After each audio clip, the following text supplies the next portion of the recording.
Hi guys, welcome back to my channel. I'm in my guest bathroom right now, so I know it looks a little bit different, the background's different. At the very end of this video, I'll let you see what the rest of it looks like. But anyways, I was just getting ready, and this video is going to be a little bit different because I was getting ready and something's going on with me right now where I'm actually losing a lot of hair. I'm having an awful lot of hair shed, and it's super alarming.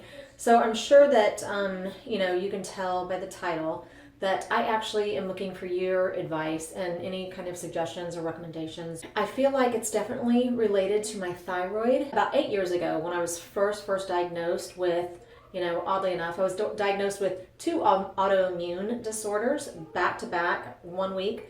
I was diagnosed with Graves' disease, which is hyperthyroidism, which is a very overactive thyroid.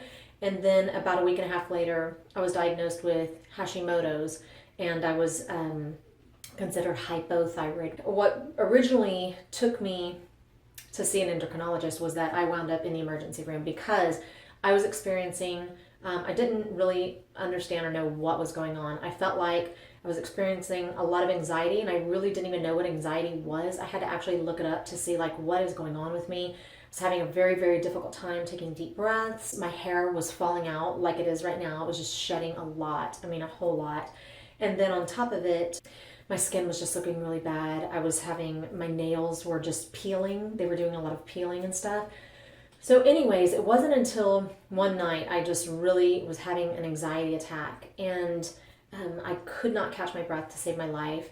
I ended up on the bathroom floor. I was crying. My husband was trying to calm me down. I literally thought I was having a heart attack and that I was dying. So I ended up in the emergency room, and they took a bunch of blood work, and he told me, according to your blood work, you are hyperthyroid, and that probably explains, a lot of the symptoms that I was feeling, a lot of the symptoms that brought me to the emergency room, because sometimes hyperthyroid can make you feel like you're having anxiety and panic attacks and stuff like that. So that was kind of good to know. So he said, I'm going to give you a referral. You definitely need to see an endocrinologist, and you need to address this. So that is what I did. I immediately went to address it, and I went to see an endocrinologist. And he, while I was visiting, he was asking me all these questions, and he was making me do all these exercises and hold my hands up and do all this funny stuff. Well, when he was asking me all the questions, I was answering them completely wrong. He was just saying, no, he kept scratching his head like, no, you're hyperthyroid, so this is how you should be answering these questions, And so finally he was just like, you know what? Let me go ahead. I want to get some blood work. We can get some blood work here, and I can have my labs give me the results, and then we'll see you back in a few weeks. So I was like, okay, that sounds good. I was just glad that finally there was kind of some sort of label to it all, Then about a couple days later, I get this phone call, and they're like, can we move your appointment up? Because, the doctor really wants to see you. And of course, when they say something like that, you're like, oh my gosh, this can't be good. Whenever a doctor moves your appointment up, you're like, oh gosh. So whenever I get there, he walks in the room, and the first thing that he says is, first thing I want to say is that this profession is such a humbling profession. And he said, I've never really seen this. I've heard about it and I've read about it, but I've never actually had a patient come in where this has happened. And he said, last week we had your blood work, and you were clearly hyperthyroid. And he goes, this week I've got your blood work, and you are clearly hypothyroid. So he said that what I have is basically a combination between Graves' disease and Hashimoto's. But because Hashimoto's was kind of the predominant one, and he says that that's where I'm going, my thyroid, the antibodies were actually attacking my thyroid, and that I was eventually going to be hypothyroid, but that occasionally, periodically, my thyroid would kind of sputter back to life and sputter into overdrive, and then I would go through periods of hyperthyroidism. Anyways, I was like, oh wow, lucky me. So he said, what we're going to do is we're going to treat the hypothyroidism, and then, take it from there, because right now at the moment I was hypothyroid. So I got on some medication, 0.075 milligrams of levothyroxine, and that was 8 years ago, and literally everything's been great. After that I didn't have any of the anxiety, any of the panic attacks, nothing like that. And my hair started growing all back in because it had gotten really thin. I literally wore my hair in a ponytail for two years. I'm not even joking. And finally, when it started to get a little bit thicker, I started letting it grow out a little bit. Well, I have noticed over the course of the last 8 years, that I will have these periodic sheds, and they're really short-lived. They might last like 2 weeks or something like that, and then I can tell, when my hair's wet, I can see the regrowth, a little bit later. But it's never been extreme. Like, I've never gone through periods where I'm having any type of bald spots, or it seems like the hair grows in as fast as it's falling out, and so I don't feel like I have like a widening part or anything like that. But I do, like, I want to show you this, like, especially I really notice it around my frame of my face, obviously, because that's where you notice the hair the most. I've got so many pieces that are just like this short. When I wear my hair up in a ponytail, sometimes, like, especially now, because this shed has been going on for about 3 weeks or a month, and it has been falling out so much. It's falling out in the drain, it's falling out whenever I'm getting ready and I'm straightening my hair and stuff like that.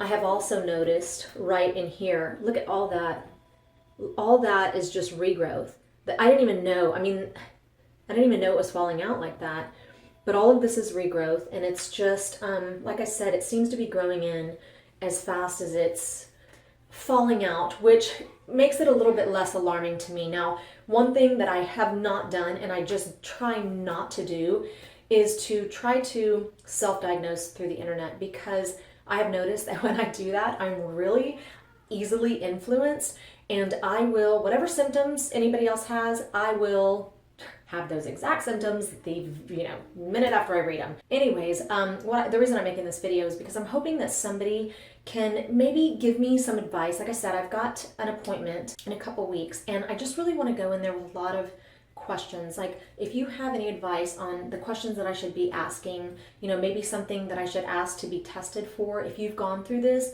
and you've been able to remedy it or find a solution for it. Also, if you just have any suggestions on products that I can use to help with like hair growth, and unfortunately I'm not going to be able to offer any advice, but if you have some advice that you can give me, I would really appreciate it. Like I said, any questions that I might ask my endocrinologist, any suggestions that you might have for hair growth and keeping it looking decent.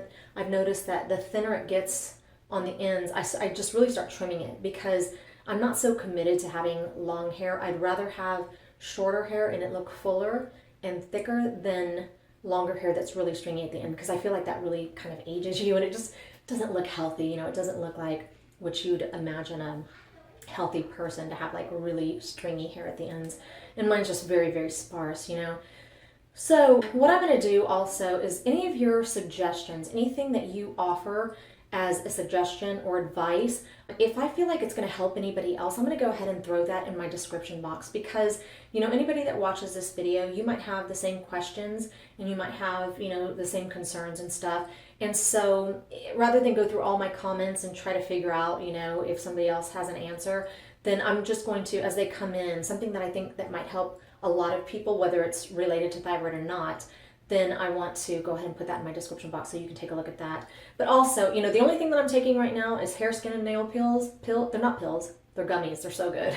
But I can't really tell if it's helping or not. It's just like, I don't know, it's so hard to tell. I do notice that my hair is definitely thicker up here than it is down here. Like I said, it's just it's getting super, super thin. It's just getting thinner every day. Look at that. In the links, I could see that there's just so many different links in there, like as if it's something that's been going on for a while. And I know that it has, because I used to have super, super thick hair whenever I was younger, and it's just gotten thinner and thinner as I've gotten older. Anyways, that is the end of this video. Mother Nature, she can be a little bit of a bully, as we get older. She definitely has some good qualities too, but I swear to God, like as we get older, it's like little things just start to break down and fall apart. And the only thing that we can do is, try to address them and, be comforted by each other, anybody else who's going through it. And if you want to share a story, and ask questions in my comment section, feel free to do that. This is what I love about having a channel, because somebody might have a question and then I have another commenter, answering somebody else's questions, because I obviously don't have the answer to everything. So anyways, thank you for watching. I'm going to show you this little hair pile here, just so you can see, kind of get an idea of just what I lost just while I was like fixing my hair. And then I'll show you around the bathroom, because I know when somebody films in an unusual spot, I'm always like, what's over there on that side? So just in case you're curious, it's nothing to write home about, but anyways, just in case you're nosy like I am. So thank you for watching, and I will see you next time. Okay, so here's the lovely pile of hair that I pulled out of my hair. Didn't pull, and just, ran my fingers through it and just styled my hair, and that's all the hair that came out this morning. So this is the bathroom. It's pretty simple. Got 2 sinks here. I know somebody's going to ask about what I have in the sinks, and it's just river rocks and some little glass stones. I like to keep those in the sink. I just feel like it gives it a little bit of character. So that's it. Got some candles. Got a shower. We have a toilet. and so that's pretty much it.